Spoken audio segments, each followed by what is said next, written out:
L'avenir de la médecine ne sera pas une simple évolution, ce sera une rupture.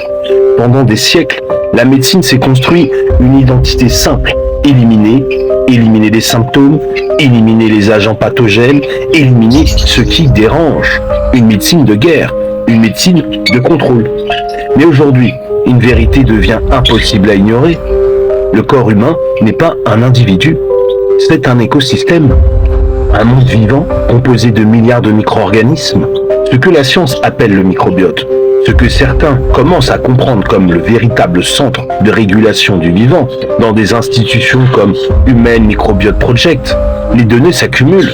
Elles montrent que notre digestion, notre immunité, notre humeur, notre cognition, tout est influencé, modulé, orchestré par des communautés invisibles. Autrement dit, nous ne sommes pas seuls dans notre propre corps. Et c'est là que tout bascule. Parce que si la santé dépend d'un équilibre écologique interne, alors la médecine de demain ne sera pas une médecine de destruction. Elle sera une médecine de symbiose. Une médecine qui ne cherche plus à éradiquer, mais à rééquilibrer, à nourrir, à dialoguer avec le vivant. C'est ici qu'entre en scène une nouvelle génération d'approches. Des approches qui ne considèrent plus les micro-organismes comme des ennemis, mais comme des alliés stratégiques.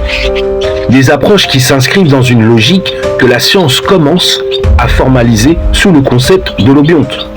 L'humain plus ses micro-organismes, comme une seule entité biologique. Et dans cette transition, certaines initiatives émergent en marge, en avance, parfois en rupture avec le cadre institutionnel. Le symbiote s'inscrit dans cette fracture, non pas comme un simple produit, mais comme une proposition radicale. Réintroduire du vivant dans un monde qui l'a stérilisé. Là où l'obsession moderne a été l'aseptisation, la désinfection, le contrôle total, le symbiote propose l'inverse. Réensemencer, reconnecter, réactiver des dynamiques biologiques anciennes, oubliées, parfois même combattues. Ce n'est pas une idée marginale, c'est une direction. Des recherches en microbiologie, en immunologie et en neurosciences convergent vers un constat. La diversité microbienne est un facteur clé de résilience. Moins de diversité égale plus de vulnérabilité. Plus de diversité égale plus de stabilité. C'est une loi écologique appliquée au corps humain. Et pourtant, que fait notre mode de vie moderne? Il détruit cette diversité.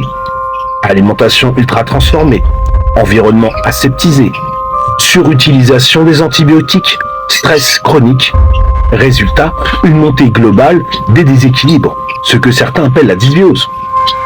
L'avenir de la médecine, du microbiote, c'est donc la réponse à cette crise silencieuse. Et cette réponse ne viendra pas uniquement des laboratoires.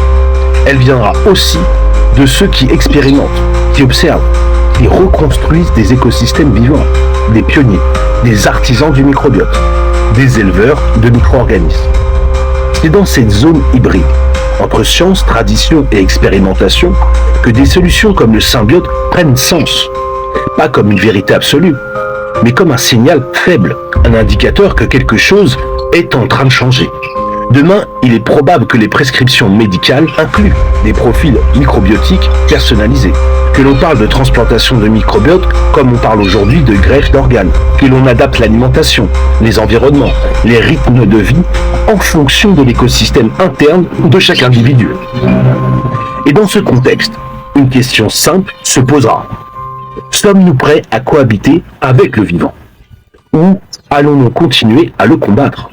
Le symbiote, dans cette vision, n'est pas juste une réponse, c'est une prise de position, une tentative de réconciliation, une invitation à changer de paradigme, passer de la domination à la collaboration, de la peur à la compréhension, de la stérilisation à la symbiose. L'avenir de la médecine ne sera pas propre, il sera vivant.